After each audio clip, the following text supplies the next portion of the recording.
Salut tout le monde, le Chiropraticien, un petit vlog rapide du 23 février 2024. On a une belle semaine qui a été faite à la clinique. C'est un peu slow comme tous les mois de janvier-février. Ça devrait reprendre le beat en mars-avril. C'est toujours un petit down en début d'année pour les traitements conservateurs chirophysio. À part de ça, on a une belle vidéo qui est déjà disponible sur toutes les chaînes sur les suppléments, guide des vitamines pour les nuls et surtout pseudo-représentants de santé qui seront des personnes qui vont vous faire des recommandations douteuses sur les suppléments, les vitamines, sans nécessairement avoir de l'éducation adéquate. Quand je parle de représentants, pseudo-représentants de santé, je parle de n'importe quelle personne qui ne vont pas utiliser des qu'on va appeler EBP, une pratique EBP, ce qui est une pratique basée sur les meilleures évidences scientifiques du moment. Généralement, au Québec, comme ces professions-là ne vont pas avoir de cours ou d'enseignement spécifique à tout ce qui est la littérature, comment analyser une étude, c'est quoi des bonnes études, c'est quoi des mauvaises études. On va retrouver ça vers des gens qui ont moins d'éducation, fait que ça va être des ostéopathes, des naturopathes, des coachs de vie, des coachs sportifs,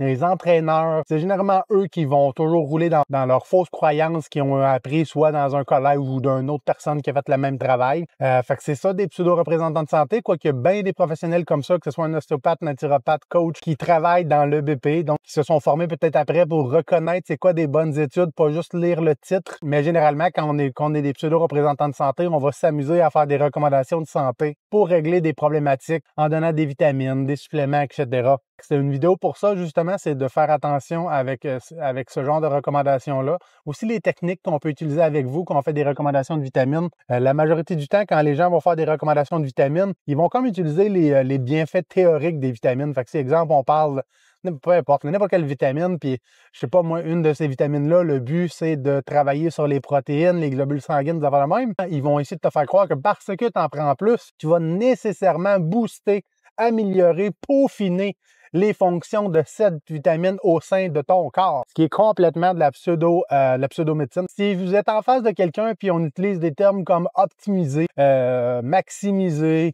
booster, c'est des yellow flags d'un pseudo-représentant de santé qui essaie uniquement de vous vendre quelque chose qui va pas vraiment vous servir, mais c'est simplement pour faire de l'argent. Après ça, ce qui s'en vient la semaine prochaine, j'ai extrêmement hâte. C'est ma plus longue vidéo YouTube à vie. C'est 10 minutes qu'on va faire sur le sujet des MLM. Donc, on parle des entreprises de réseau, MLM, multiniveau, pyramidal. On essaie de décortiquer un peu le bon et le mauvais. Puis, je vais être franc, il y a pas mal juste du mauvais. Fait qu'on commence avec le fait d'introduire comment un MLM fonctionne, comment les reconnaître. On parle aussi de qu'est-ce qui fait la différence entre un MLM et une entreprise pyramidale parce que la ligne est fucking mince. Ça va être le lundi, fait que j'ai extrêmement hâte. Puis, je risque de faire beaucoup de shorts sur toutes les plateformes pour en faire un peu la promotion. Ça, disons que la vidéo sur le MLM, ça va être la branche la plus éloignée du chiropraticien en termes de ce que je veux faire dans ma création de contenu. C'est pas mal dans les limites. Ça reste dans le chiropraticien parce que l'objectif du podcast, l'objectif de mes vidéos, c'est d'être en contrôle de votre santé et par le fait même, les MLM, les entreprises de réseautage, les techniques qui peuvent ressembler à des cultes qui peuvent être utilisées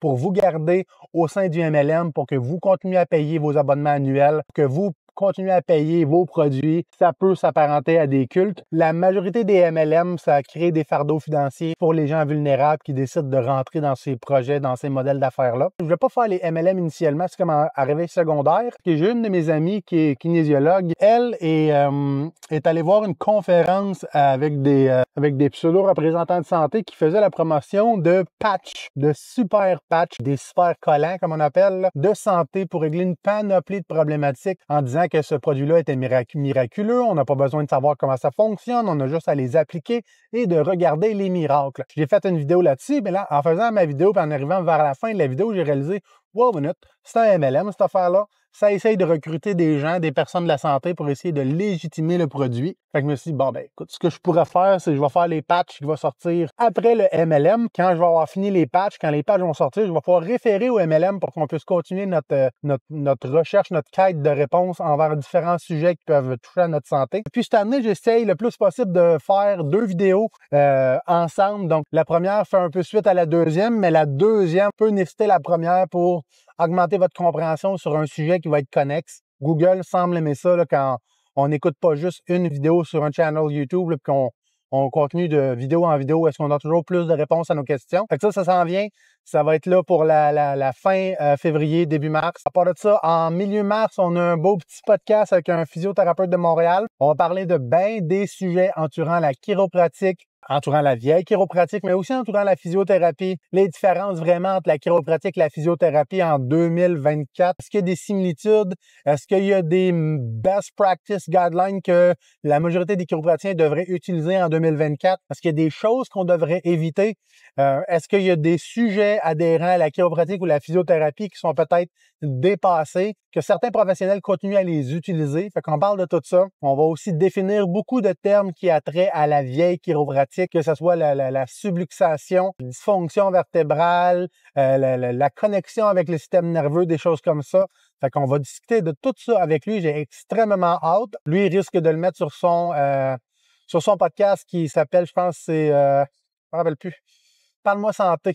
Fait que ça, c'est son podcast. Puis moi, je risque de filmer aussi l'entrevue complète avec mes outils là, que je vais republier sur toutes mes plateformes par la même occasion. C'est pas mal ça qui s'en vient. À part de ça, j'essaie de travailler avec la clinique, moi et une kinésiologue, pour faire des exercices cliniques spécifiques sur le site Internet. J'aimerais ça créer un genre de forfait abonnement où est-ce qu'on va parler, exemple, on va dire lombalgie, cervicalgie, dorsalgie, n'importe quoi. Puis à travers ça, on va offrir des protocoles d'entraînement, de rééducation à la maison.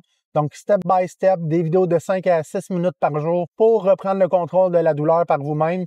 Parce que de plus en plus, j'ai des gens d'un peu partout dans le monde. J'en ai eu un en Afrique la semaine passée qui voulait savoir s'il était capable de l'aider avec une douleur au dos. On offre de la vidéoconférence, réaliser que 80% des diagnostics qu'on donne dans le système de santé est fait sur l'historique de la blessure puis sur l'historique de santé. Fait que c'est possible de guider soit des recommandations, des traitements, des diagnostics vers de quoi de pertinent sur votre santé, ou sinon même faire des références avec d'autres professionnels de la santé ou directement pour passer une imagerie médicale, que ce soit une IRM ou une radiographie, pour éclaircir la situation.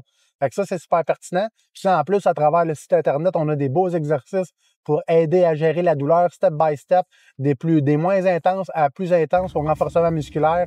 Ça va être quand même assez cool pour la clinique.